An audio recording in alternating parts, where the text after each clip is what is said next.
Tentang 6 kelompok yang dikategorikan sebagai manusia-manusia yang paling buruk kelak pada hari kiamat. Siapa mereka? 6 orang atau 6 kelompok yang di mata Allah Subhanahu wa taala mereka adalah manusia-manusia yang paling buruk pada hari kiamat. Ma'asyiral muslimin wal muslimat rahimani wa rahimakumullah. Tidak memperpanjang mukaddimah. Yang pertama, berdasarkan hadis yang dikeluarkan oleh Imam Abi Dawud rahimahullahu taala dengan sanadnya yang sahih, inna min syarrin nasi indallahi manzilatan yaumal qiyamah man tarakahun nas ittiqa'a syarri. Kata Nabi SAW, sesungguhnya orang yang paling buruk tempatnya di sisi Allah Subhanahu wa taala pada hari kiamat adalah orang-orang yang dijauhi manusia untuk menghindari kejahatannya. Dalam riwayat yang lain, inna min syirarin nasi alladzina yukramun ittiqa'a alsinatihim. Kata Nabi SAW, sesungguhnya di antara orang-orang yang paling buruk atau jahat adalah orang-orang yang dihormati agar terhindar dari ketajaman lidahnya. Kelompok yang pertama, orang yang paling buruk di hadapan Allah Subhanahu wa taala adalah orang yang lisannya sangat kasar. Lisannya penuh dengan kebencian. Lisannya menyakiti orang lain. Di zaman Nabi SAW, Ummul Mukminin Aisyah radhiyallahu anha menceritakan kepada kita, ketika Nabi SAW sedang duduk-duduk, tiba-tiba dari kejauhan datang seorang laki-laki. Kemudian Nabi SAW bicara dengan Aisyah radhiyallahu anha, bi'sa akhul ashirah, seburuk-buruk manusia adalah orang yang akan datang itu. Kata Nabi SAW, seburuk-buruk manusia itulah orang yang akan datang menuju ke sini. Tiba-tiba kemudian orang itu betul masuk ke rumah Nabi SAW. Anehnya Rasul justru kemudian bersikap baik, lembut, sampai kemudian orang itu pergi. Jadi Aisyah radhiyallahu anha heran dan mengatakan, ya Rasulullah, tadi engkau mengatakan bahwa seburuk-buruk manusia adalah dia, tapi kenapa pula engkau berbuat baik kepada dia? Maka Nabi SAW bersabda, inna min syirarin nasi manzilatan yaumal qiyamah man tarakahun nas ittiqa'a syarrihi. Kata Nabi SAW, wahai Aisyah, sesungguhnya seburuk-buruk manusia tempatnya di sisi Allah pada hari kiamat adalah orang yang dijauhi manusia karena takut tertimpa dengan keburukannya. Apa maknanya perkataan Rasul kepada Aisyah di sini? Maknanya Nabi SAW ketika dia bermuamalah dengan orang yang lisannya jahat, lisannya buruk, kemudian Nabi SAW justru berbuat baik kepada dia, Rasul ingin menjauhi keburukannya. Sebab kalau seandainya Nabi SAW kemudian bermuamalah dengan muamalah yang sama, nanti dia akan mengeluarkan keburukannya. Supaya dia tidak mengeluarkan keburukannya, maka Rasul bersikap baik. Jangan sampai kemudian keburukannya ada di situ. Ma'asyiral muslimin wal muslimat rahimani wa rahimakumullah. Jadi hadis ini menceritakan kepada kita tentang manusia yang paling buruk. Siapa mereka? Orang-orang yang tidak bisa menjaga lisan. Karena ada di masyarakat itu ikhwan, orang-orang yang mereka ingin di atas dan tidak suka disalahkan. Jadi kalau ngomong itu asik dia aja yang benar. Kan ada yang seperti itu tuh. Kalau ngomong tuh seolah-olah dia aja yang benar. Kalau disalahkan marah dia.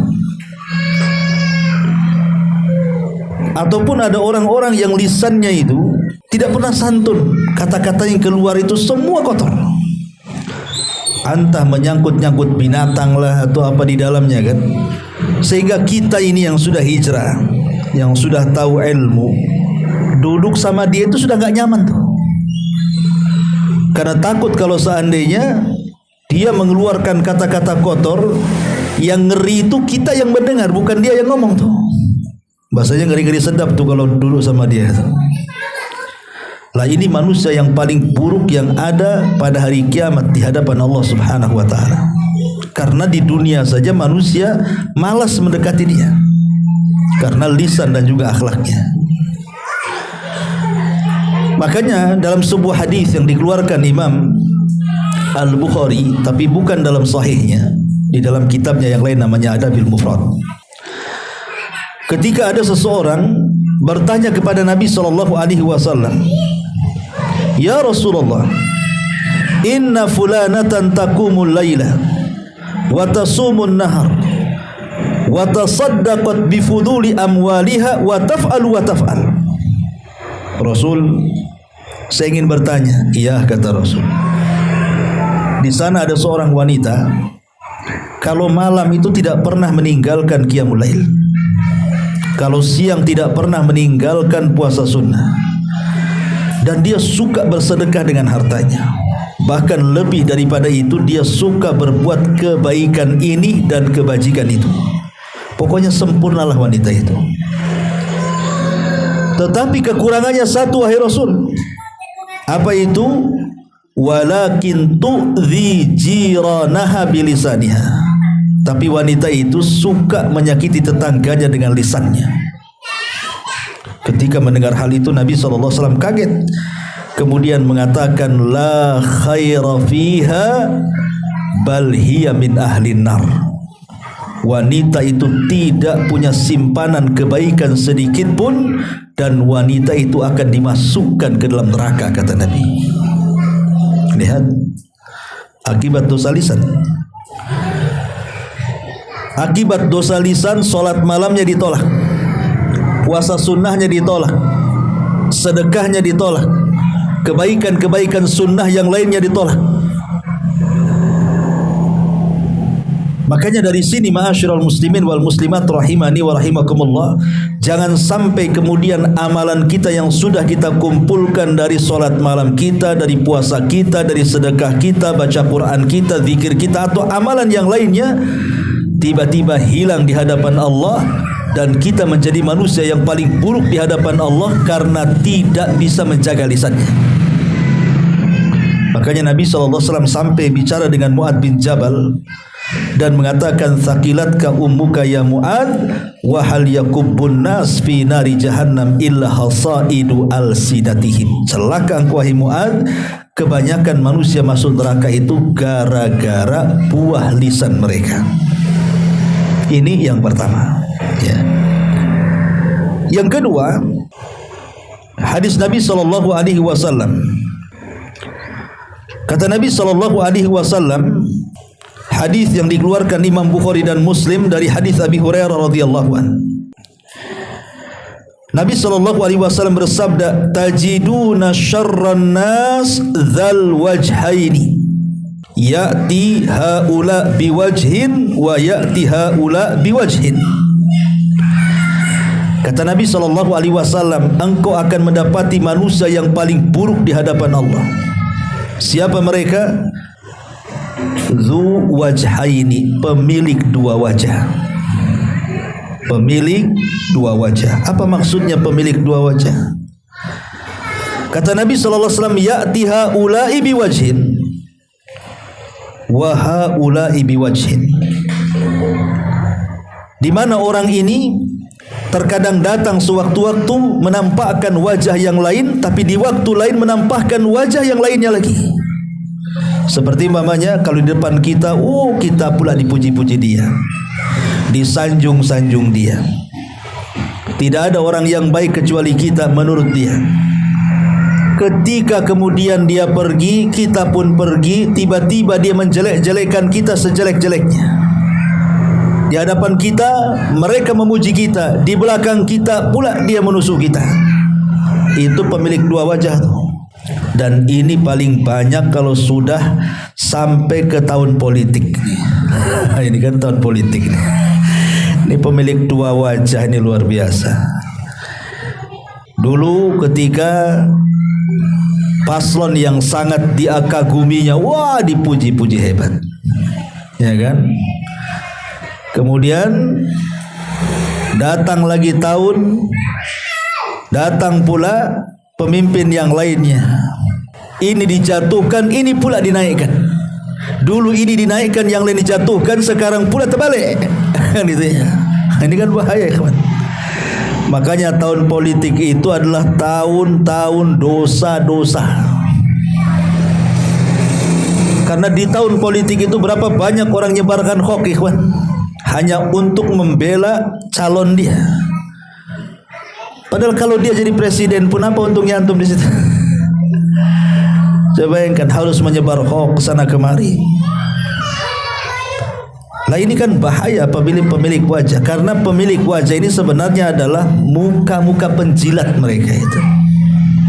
Kalau ada keuntungannya, dia akan ngomong yang lain.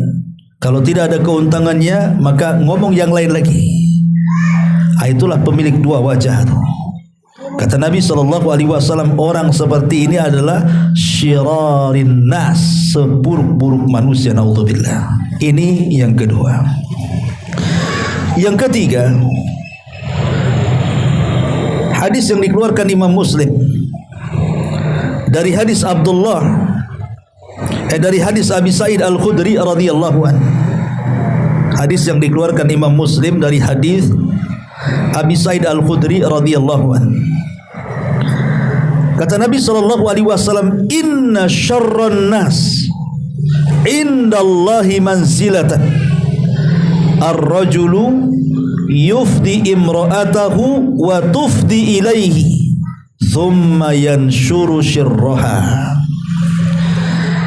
Kata Nabi sallallahu alaihi wasallam, seburuk-buruk manusia di sisi Allah tempatnya mereka adalah seorang laki-laki atau seorang suami yang membocorkan rahasia kamarnya kepada orang lain, atau seorang istri yang membocorkan rahasia kamarnya kepada orang lain. Tsumma yanshuru syirraha, kemudian menyebarlah aib yang diceritakan itu kepada orang lain. Ini bahaya. Bahkan ada di sebagian tempatnya, mungkin kalau di negeri kita sih mungkin insya Allah sudah nggak ada. Tapi di daerah-daerah Timur Tengah sana, di daerah-daerah Baduy, ya, terkadang masih ada adat-adat yang bertentangan dengan Islam. Jadi kalau ada orang yang menikah, suami istri gitu ya, setelah akad pernikahan, kemudian suaminya sudah masuk ke dalam kamar, istrinya masuk ke dalam kamar, kemudian keluarga suami dan istrinya itu menunggu di luar untuk membuktikan bahwa anak gadisnya perawan, dengan menunjukkan tetesan darah ketika kemudian seorang suami menggauli istri yang perawan, kan otomatis akan keluar darah. Nanti darah itu kemudian diletakkan di kain putih, kemudian dikasih tahu keluarganya bahwa anaknya masih perawan. Kan ini gila ya kawan. Ya. Ada seperti ini, masih ada di sana, di orang-orang Baduy. Alhamdulillah di kita tidak ada yang seperti ini, tapi di sana masih ada. Coba bayangkan, urusan istri itu gadis ataukah janda, itu urusan suaminya, kan begitu? Kenapa mesti dikasih tahu orang? Makanya Nabi SAW dengan tegas di sini, manusia yang paling buruk tempatnya di sisi Allah Subhanahu wa taala adalah ar-rajulu yufdi imra'atahu, seorang laki-laki mencemarkan berita urusan ranjang dia dengan istrinya, atau wa tufdi ilaihi, terbalik seorang istri yang menyebarkan urusan ranjang dengan suaminya kepada orang lain, thumma yanshuru sirruha, kemudian tersebar di mana-mana. Coba bagaimana dengan sekarang yang naudzubillah, summa naudzubillah, mudah-mudahan tidak terjadi kepada kita dan anak keturunan kita. Ada sebagian orang-orang yang tidak punya malu tuh. Kadang-kadang suami istri memvideokan hubungan dia. Kan ada tuh yang seperti itu, divideokan dia pula, hubungan dia dengan suaminya atau hubungan suami dengan dia, menjadi koleksi. Terkadang kemudian dengan sengaja disebar pula. Naudzubillah. Coba akalnya di mana? Orang ini nggak punya malu, hilang rasa malunya. Kata Nabi SAW, illam tastahi fasna ma syi'ta. Kalau engkau tidak punya malu, lakukan sekehendakmu. Maka tidak boleh menceritakan saja, tidak boleh. Yang menceritakan pamannya istri kecewa dengan pelayanan suaminya, cerita pula ke tetangganya, "Cemana suamimu urusan ranjang?" "Oh, kalau suami saya luar biasa, karena ada resepnya, malamnya makan hajar jahanam," katanya. Gitu. Waduh, suami saya payah katanya, jamu udah 3 mangkok pun tetap aja. Nah, apa coba gunain seperti ini?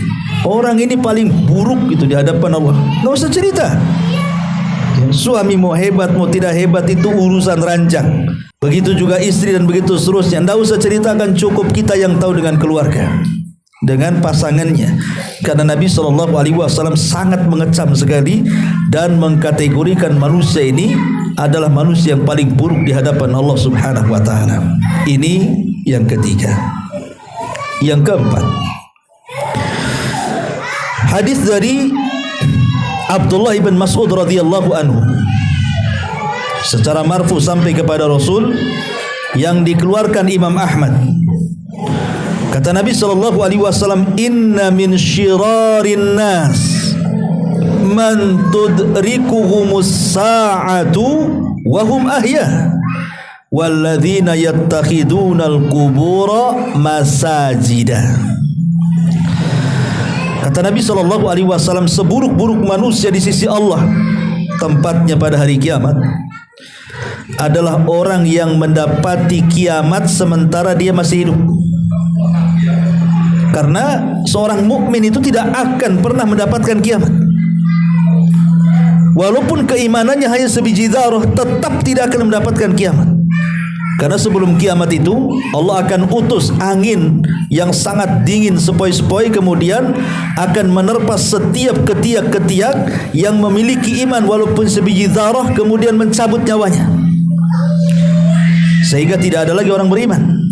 Yang ada orang-orang yang kafir, fajir, munafik, mereka lah yang hidup saat kiamat dibangkitkan. Kata Rasul, la taqumus sa'ah illa ala syiraril khalqi. Tidak mungkin terjadi hari kiamat kecuali menimpa kepada manusia yang paling buruk yang ada di permukaan bumi. Makanya kata Rasul, seburuk-buruk manusia adalah orang yang ketika kiamat dia masih hidup. Kalau seandainya dia terkena trompet sangkakala Israfil, dia paling buruk manusia. Karena orang yang beriman sebelum tiupan itu sudah meninggal masalahnya dengan angin. Kemudian yang kedua, kata Nabi SAW, walladzina yattakhidunal qubura masajid, dan orang-orang yang mengambil kuburan-kuburan dijadikan masjid. 5 hari sebelum wafatnya Nabi SAW, Nabi SAW berpesan kepada kita. Itu 5 hari sebelum wafatnya. Apa pesan Nabi? La'natullahi 'alal yahudi wan nasara alladzina ittakhadhu qubur anbiya'ihim masajid. Laknat Allah, kata Rasul, kepada orang Yahudi dan Nasrani yang mengambil kuburan-kuburan dijadikan masjid. Di sini ada pesan tauhid. Tidak boleh seseorang itu menjadikan kuburan dijadikan masjid, seperti solat menghadap kuburan. Tidak boleh.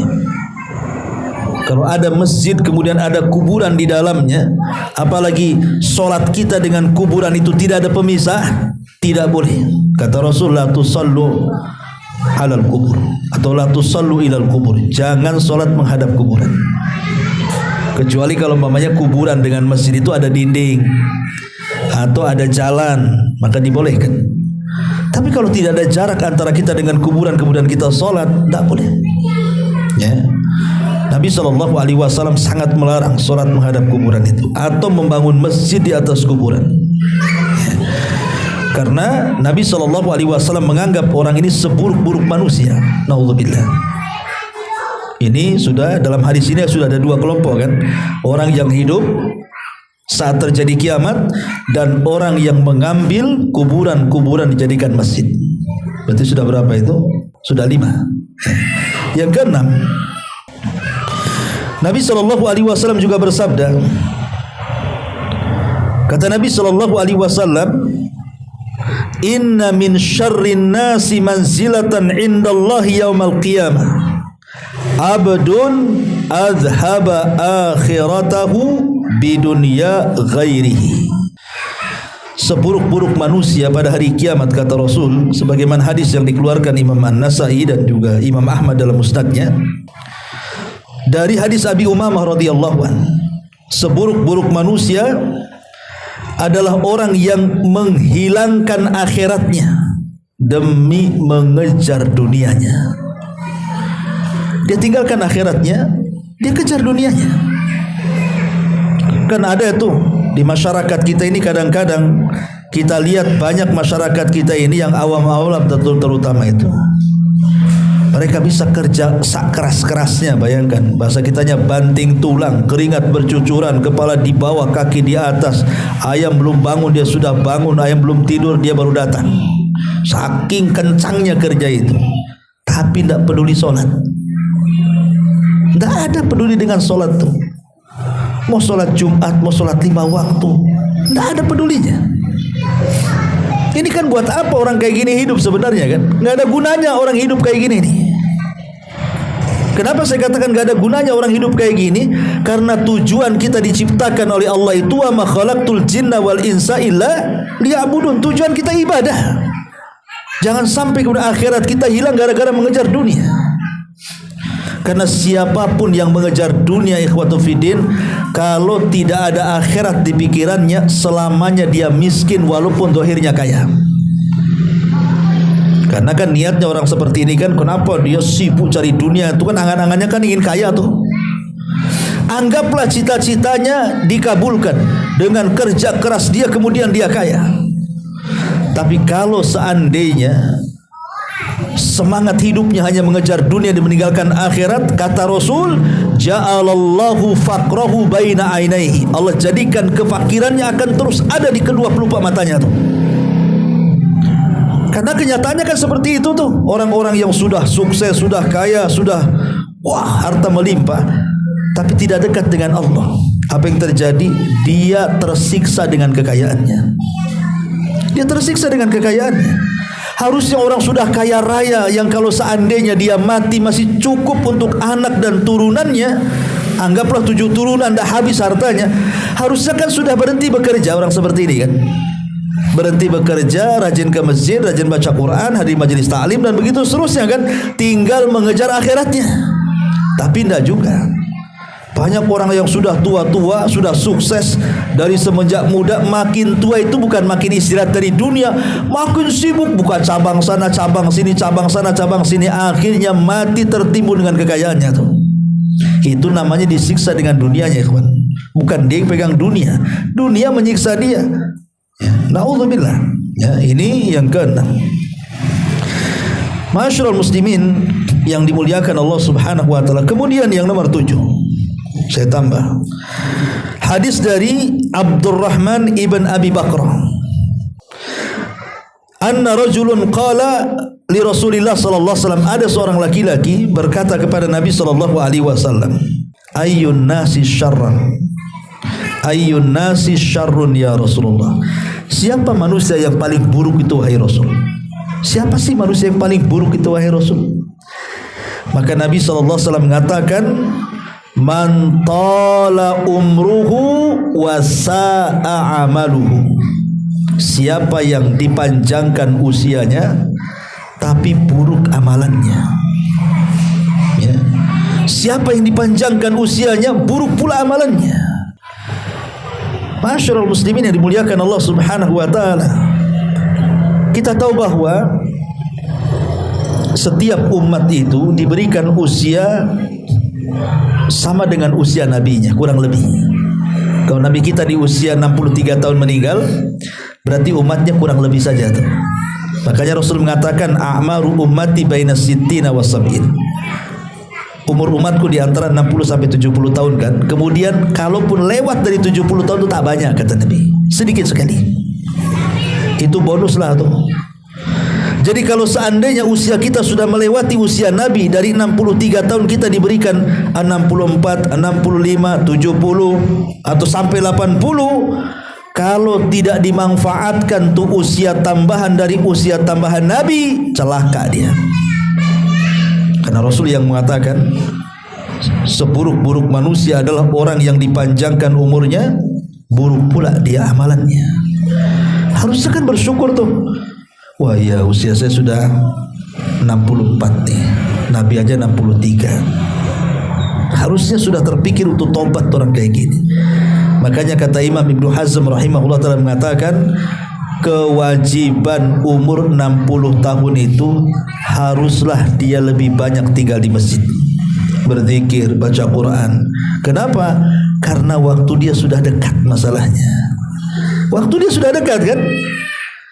Makanya ada kata Hasan Al-Basri rahimahullah ta'ala, ketika ada jenazah lewat, tiba-tiba ada orang nyeletuk di hadapan Imam Hasan Al-Basri. Ya Imam, itu jenazah siapa?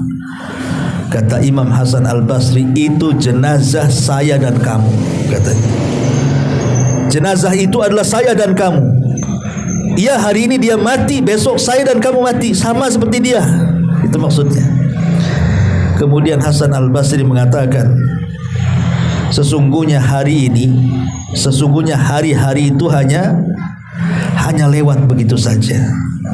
Wa idza dhahabal ayyam dhahaba ba'du, kata Imam Hasan. Kalau hari sudah berjalan, sudah hilang, semakin tahun semakin tua, hakikatnya hari itu hilang, berarti usia di badan juga akan hilang. Nasihat yang luar biasa dari Hasan Al-Basri ini. Manusia yang paling buruk adalah manusia yang dipanjangkan usianya tapi buruk amalannya. Tambahan satu lagi, hadis dari Ali radhiyallahu an. Nabi sallallahu alaihi wasallam mengatakan, inna min syirarin nas alladzina yashhaduna bisyahadati qabla an yas'aluha. Seburuk-buruk manusia, kata Nabi sallallahu alaihi wasallam, adalah orang-orang yang mereka bersaksi dengan persaksian padahal mereka tidak diminta saksi, dan mereka bukan ahlinya dalam saksi. Kita lihat di pengadilan-pengadilan itu kan biasanya dalam pengadilan itu kan harus ada saksi.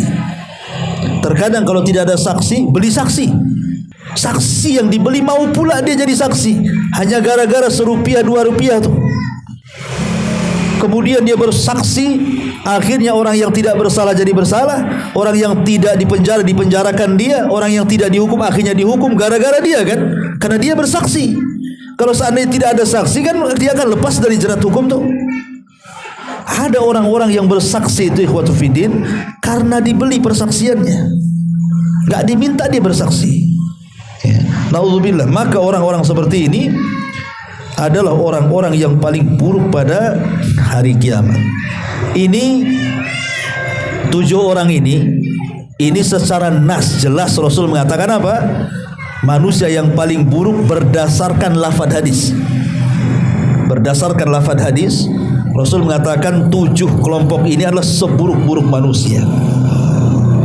Tetapi walaupun tidak ada kalimat seburuk-buruk manusia gitu. Tapi di sana ada juga orang yang paling buruk di hadapan Allah pada hari kiamat. Seperti umpamanya Nabi SAW bersabda di sini, salasun la yukallimuhumullahu wa la yuzakkihim wa lahum adzabun alim.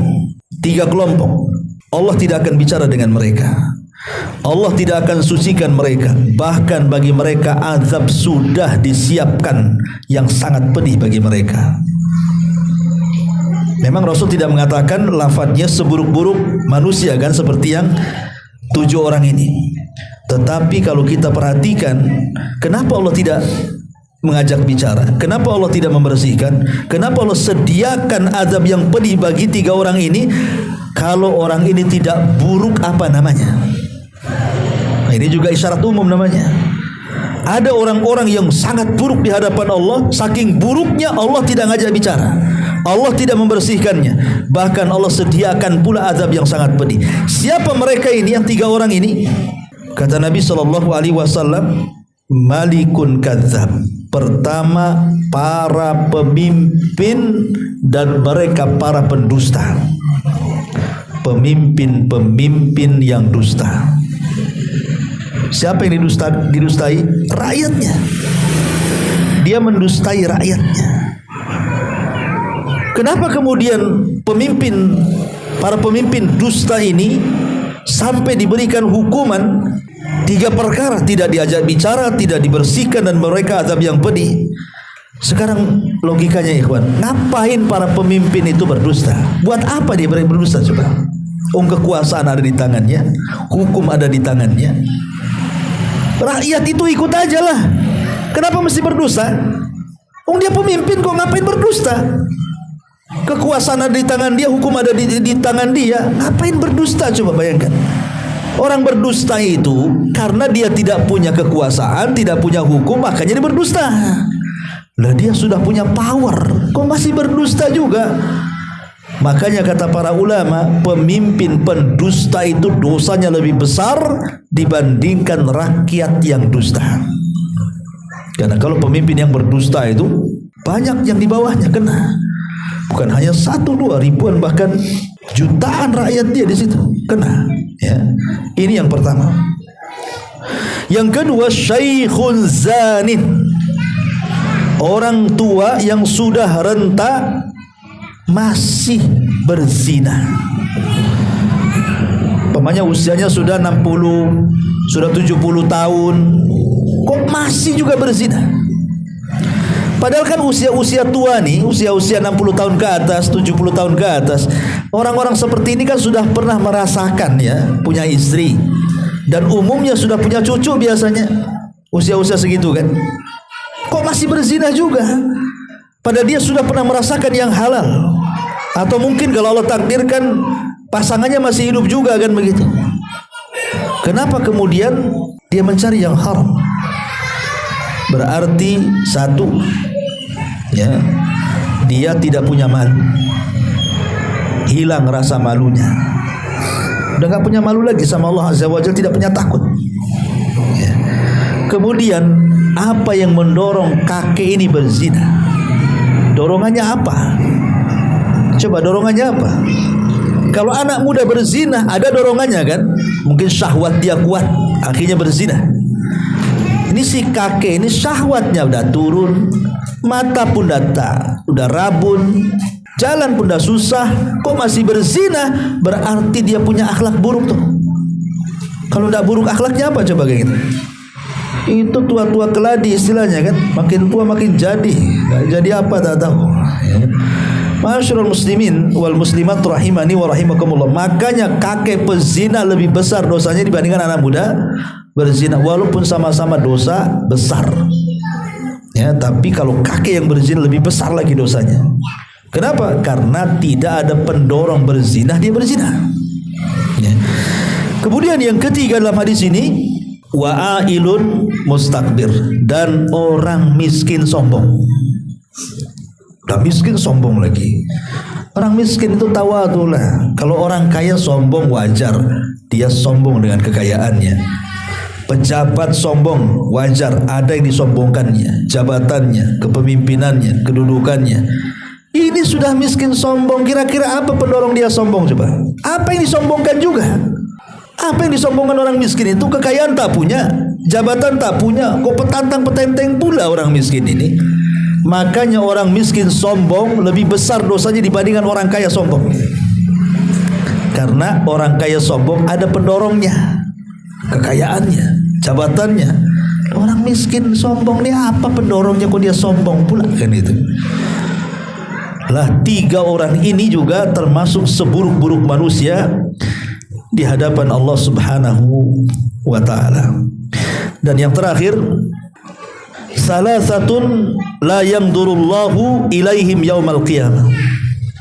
Ada 3 kelompok juga nih yang tidak akan dilihat pada hari kiamat, saking buruknya.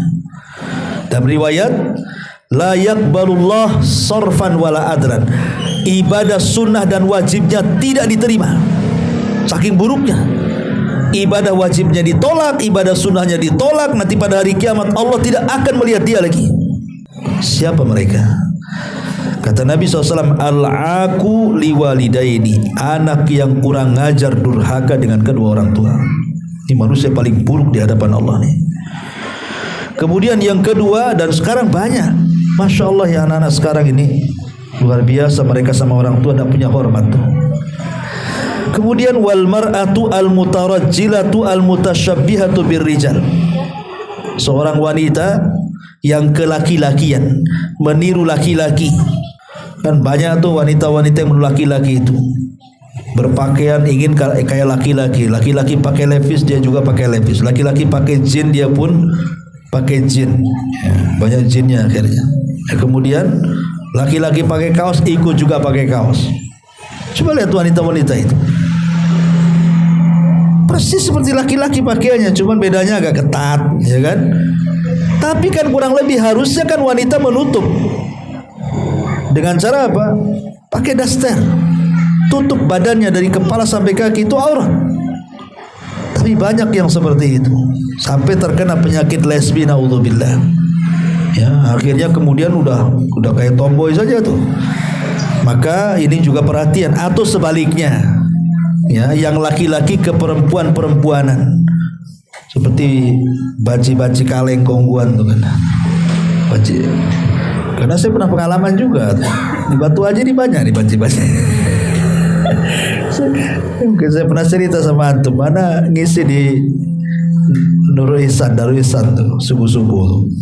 Jadi dari Tiban setengah 4, ya, kecepatan sebenarnya setengah 4. Jadi ngantuk.